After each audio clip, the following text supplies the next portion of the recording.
Well, hello everyone. This is Dr. Eileen, and this is Medicine Walk. And for those of you who are listening in on Blog Talk Radio, this is Healing House Radio. So, wishing everyone a wonderful week, and I hope that you've had a chance to think about and consider some of the things we talked about last time. And I want to kind of address something. It's really cool when people come up to me and, will not only acknowledge the channel, but also ask questions. And I was asked this past weekend, well, it was, kind of a conversation about, the practices and all those things. And so I was asked, how long does this take? Which is an awesome question, and I'm so grateful for the one who asked me, because the thing is that that's something, honestly, we really don't talk about a lot. And other than the need for patience, and it is, it's important to be able to understand that these processes and these types of works, if they're really going to sink in, if they're really going to be a part of a life practice as opposed to something that you occasionally dabble in, it's going to take time. And I wanted to address that because, I've had people who have come up to me and to have taken my classes, and, because I do teach in person. And the question comes up, well, I tried it 5 times, or I tried it a couple of days, or I tried it this long and it didn't work. And a part of that is that, one, you have to, there's the idea of, say, an athlete who's learning how to, do a particular sport in a particular way. There's a term called muscle memory. And you have to be able to get your body conditioned to where it will respond automatically to what it is that you want to do. And here is my co-host Luna has shown up. And for those of you who are listening in on Blog Talk Radio, at least go over to the YouTube page so you can have a chance to see Luna. So, yes, she always finds a way to wake up from her nap just in time as soon as she hears me talking. So, anyway, the idea that, you want to try to get this work not into so much as your physical muscle memory, although there is a part of it that, incorporates our physical self. But this is about your energetic muscle memory. This is about conditioning your spiritual body, your energetic body, to be able to initiate and call into practice those things that it's normally not doing. So, as an example, meditation. Sometimes when you start off meditating, it's, you're lucky if you can get a couple of minutes of just quiet before the crazy starts setting in again, before you start thinking of, oh my gosh, did I do enough laundry? Or, oh wow, I've got to go by the store and pick this up. For all those things that are coming in. When you work up in a practice of meditation where you reach that spot of stillness, if that's the focus. We've talked about meditations before, and if you want to know more about meditations, then I would suggest checking in the playlist for last year's topics, where we talked about a lot of different things and we covered meditation, so you can go back and reference that. But kind of in a nutshell, there are a lot of different ways to meditate. And just as taking an example of one of the forms of meditation that deal with stillness, it takes time to be able to work up to that. At first, maybe you can just go a few minutes of stillness, then maybe 5 minutes, then 20 minutes, then an hour, then, a couple of hours. And, maybe it takes a long time for you to get to that place of, just your meditative space, however you define it, where at first it may take a while. And then as the more you practice it, the easier it is for you to get into that space, to the point where you can be, in the middle of rush hour traffic, and you can immediately call in that stillness, calm yourself down, go into your tranquil place. So working with empathy, and especially in working with earth energies, consider that those energies are conscious. And I was also having a discussion with someone about magic. The idea that if you consider that working with those types of energies, you're dealing with a consciousness. Well, that consciousness may say, it's like, well, you know what? You need to prove yourself. You need to show me that you are disciplined enough and prepared to move into this space and to access what I have to give you. But I'm only going to give it to you if you show that you're mature enough to handle it and you're centered and grounded enough to deal with it. So when we're talking about managing empathy, and the really challenging part about that is that you're going to end up with, sort of a transition period. Because if you are, currently an unmanaged empath, and I use that term very lovingly, it's not that you've done anything wrong, it's not that, you have lacked anything, but it's just that awareness of empathy and bringing it into conscious control. If you are not someone who has been accustomed to putting your energy under your empathy under conscious control, well, then it takes a while, because it is a reflex. Empathy always being on is a reflex. So if you can, just calm down and, just go, okay, do I need my empathy in this moment? And then if not, to be able to gently just dial it down, or after a while you get to the point where you can just shut it off. But until you reach that point, it's just that work. That's where breathing practices come in. One of my favorites to be able to just kind of, as a reset, is to take, and we've talked about this one before too, take a deep breath in for the count of 4, and then you hold it for a count of 4. And when you exhale for a count of 8. Now, maybe you have a respiratory issue, maybe you can only take a deep breath for a count of 2, that's fine.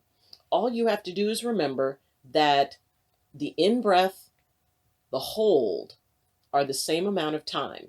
The exhale is twice as many seconds as the inhale and the hold. So it's just like, 1, 1, 2. So what you want to do is, if not that one, choose another one, something that allows you to go into that state of mind and that state of being that allows you to, create that separation, to create your eye of the storm. And that's also very much about flipping the switch. It's another video that I have, and it focuses on empathy as a conscious choice. So until you reach that point where, your mind, because in your mind you're saying, okay, logically, I know that I can turn this off. But your energy is not accustomed to that. And it's body, mind, spirit. So, if your mind says, yes, I know this is conscious and I can turn it off, your body has a relationship with your empathy. Empathy can be a very physical experience, because, the body follows the emotions.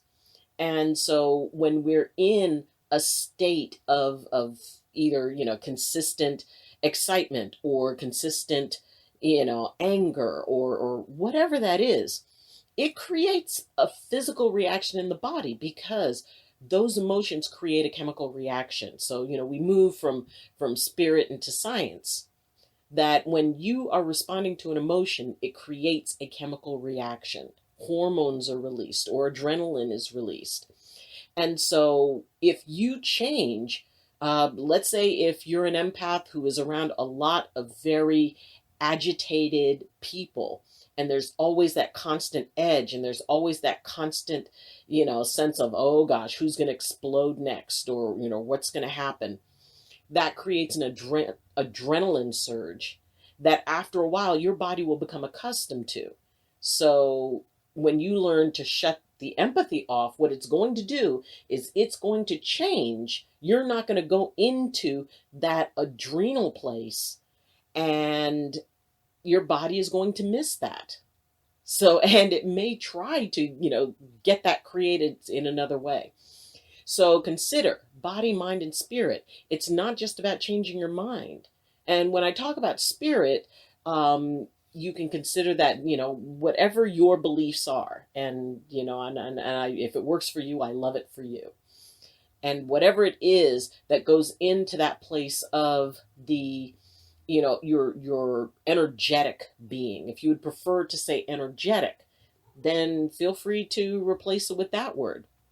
But it's just basically what is not, your critical thinking part, or your body, the stuff that's left over. I use the holistic term body, mind, spirit. But you use whatever it is that you have for that. But see, all three need to be modified in order for you to be able to go into that place of really being conscious and being comfortable and being able to initiate it very quickly. That takes work. It takes practice when you're working with connecting, because, as I said, empathy goes in three ways. And the term I prefer is resonance, because you are not just dealing with emotion. You're dealing with the energetic field of another being, or, of something else. Can inanimate objects have resonance? Yes, they can.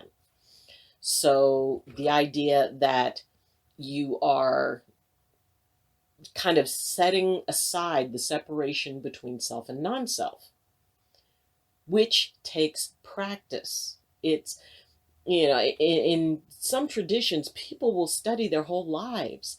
And that's the main thing I want to get to, is that, if you're in a rush to get to something, or to get to a particular level, or what you would want to have that particular level, you need to put in the patience that it'll take to be able to get there. I mean, sometimes it's baby steps. But the important thing is that it's the whole process. It's not about the destination. It's not about achieving whatever it is that you believe you want your goal to be. Because I guarantee you, once you reach that, you're going to realize there's a whole bunch on the other side of it. That, there is still more to learn. So I would encourage you to consider that this is a life practice. This is something that you're going to be doing your whole life. There will always be something new to learn. Once you reach a certain level, that's usually the point when, we realize, hey, I've got a lot more that I need to do. Hey, Sam. So, you can be able to say, okay, this is my first goal, is to be able to sit quietly. Hey, Sam, come on. Come on. Come on.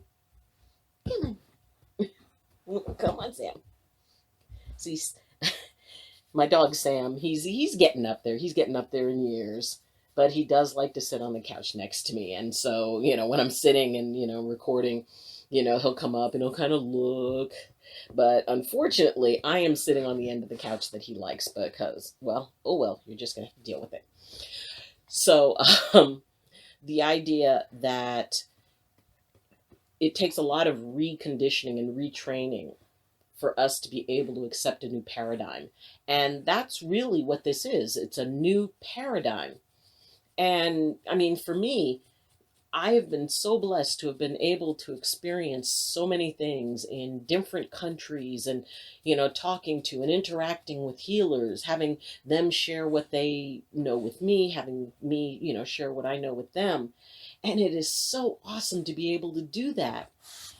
And I understand that there's always going to be something else to learn. There's always going to be another level. I stopped setting goals for myself. And honestly, I discourage setting goals. Now it's like, well, by this time, in a month, I want to be able to do this and do that. No, just enjoy it. Enjoy the journey. Enjoy the process. Because I guarantee you that, once you reach the other end of it, there's going to be something else you're going to want. And you might look back and kind of wish that you had taken the time to enjoy the process a little bit more. This is a magical journey. And I mean, one that changed my life completely. And yes, I was once that young person who, well, young person. Well, yeah, I mean, because like when I was even growing up, there was always that, wow, magic. It would be so cool if I could do this and do that. And then even as an adult, when I started my formal training, it was always something more I wanted. There was always, it's like, wow, that would be cool to do that ceremony, or that would be cool to do that ceremony. And I finally have now reached the point where it's like, yeah, there's a lot of cool stuff out there. And some of it I'll be able to enjoy, and some of it, maybe it's not meant for me to experience at this point. I've become very trustful of spirit, and how term I use is creator.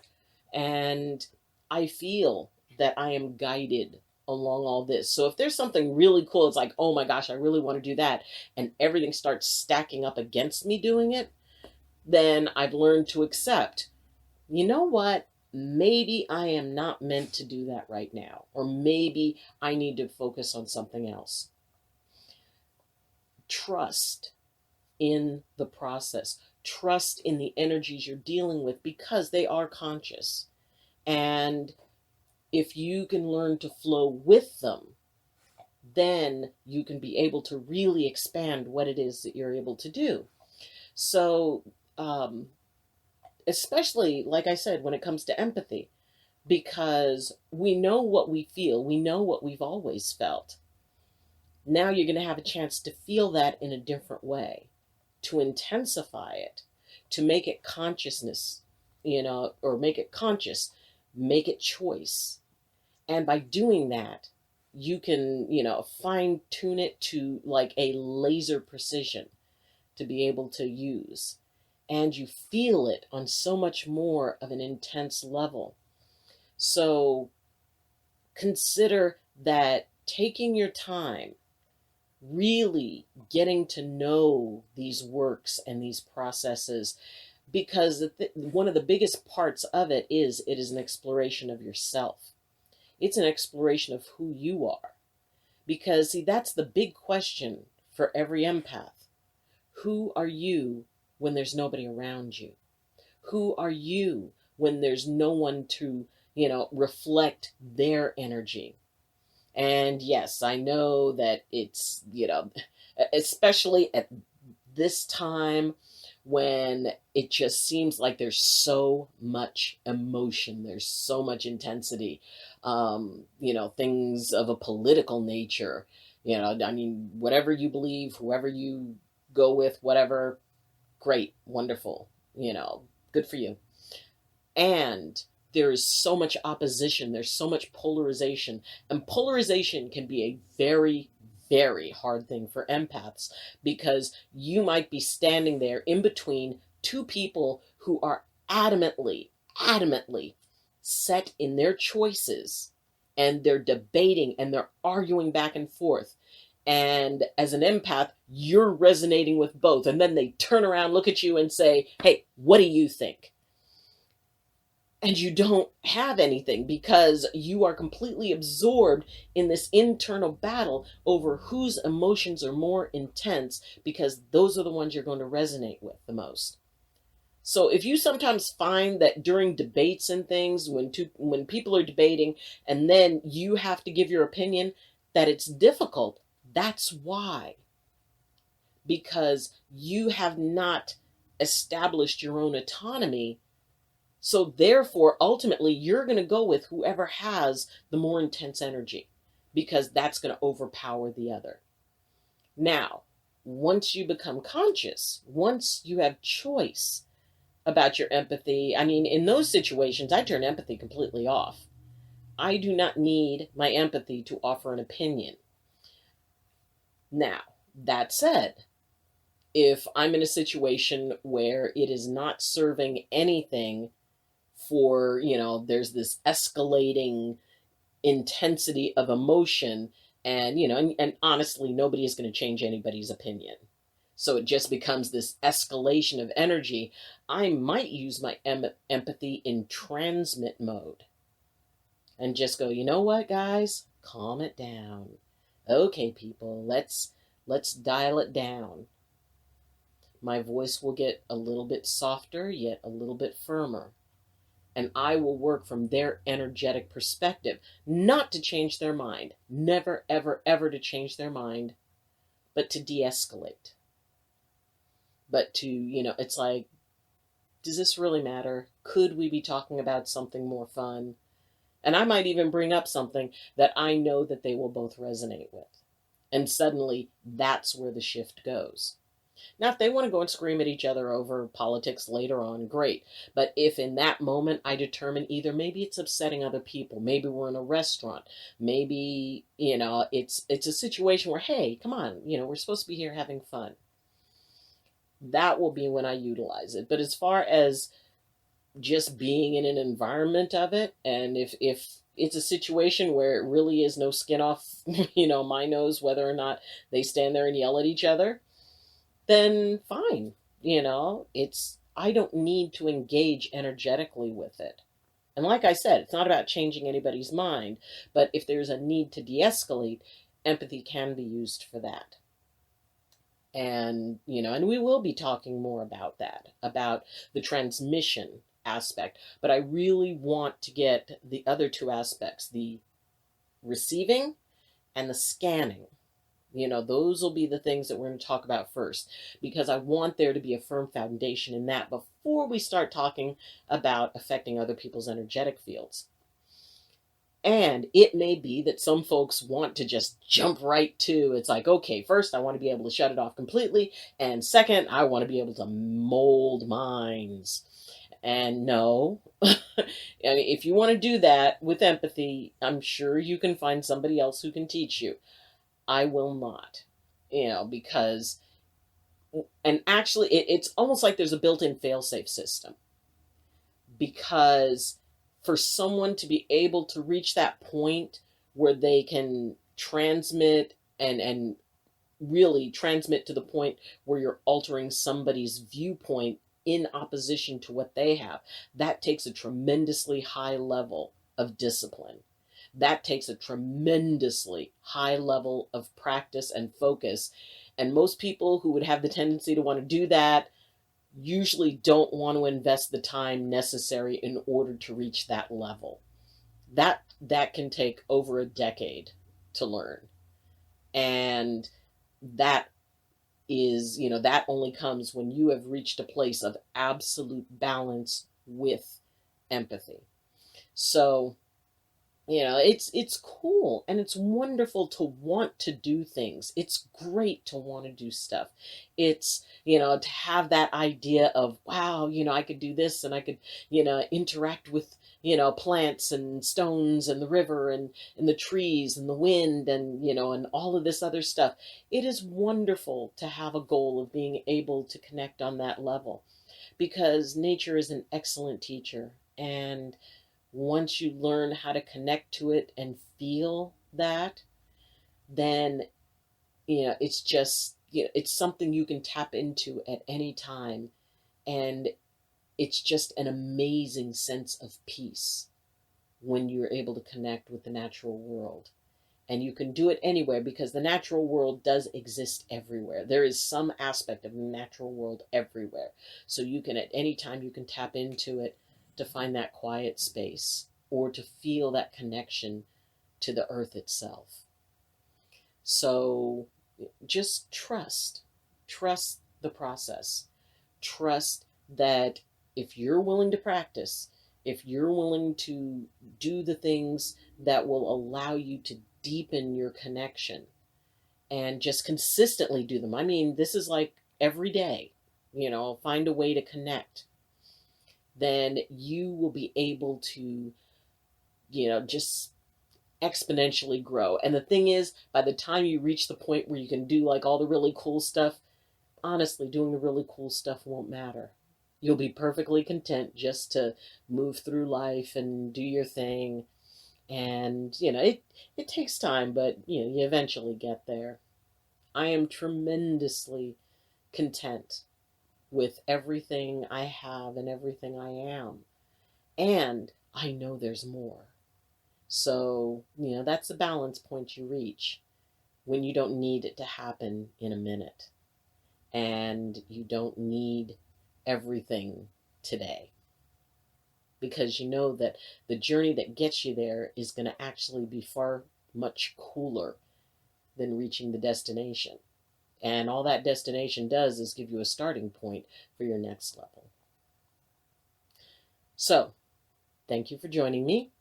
And if you have any questions, comments, or concerns, please leave a comment both in Blog Talk Radio and on YouTube. You can be able to leave comments. If you have questions that you would like me to address, I will. You can reach me through my Twitter page, and the link is in the description, as well as my Facebook page, Medicine Walk with Dr. Eileen. It's a Facebook group. And on both of those, I post sort of a positive thought each morning. So check it out. You might enjoy it. And if you have your own positive thought, please feel free to post it. If you like this video, if it is helpful for you, and if you want to see more of it, then please subscribe and like the video, and please subscribe, because that's helping the channel grow. And if you would like to support on a slightly higher level, there's a link to my Patreon account. And that way you can help with both with Blog Talk Radio and with YouTube, where, I can get better equipment and improve the quality, to improve the audio and the video and all of that stuff. Because this is something I really, well, one, I enjoy it. And two, I really feel it's important because I want to empower empaths. This is our time. There is so much connection in the world that's possible. There is so much more. And I never want an empath to feel that they are helpless in the face of their gift, because then it doesn't seem like a gift. It seems like a burden. And I wouldn't want anybody to be burdened with their empathy or feel burdened by it. It's about empowering. It's about connecting. It's about resonating. But it should never be about being burdened. So, again, thank you for joining me. And as always, I wish you balance, and I wish you blessings from my heart to yours. Love you, and take care.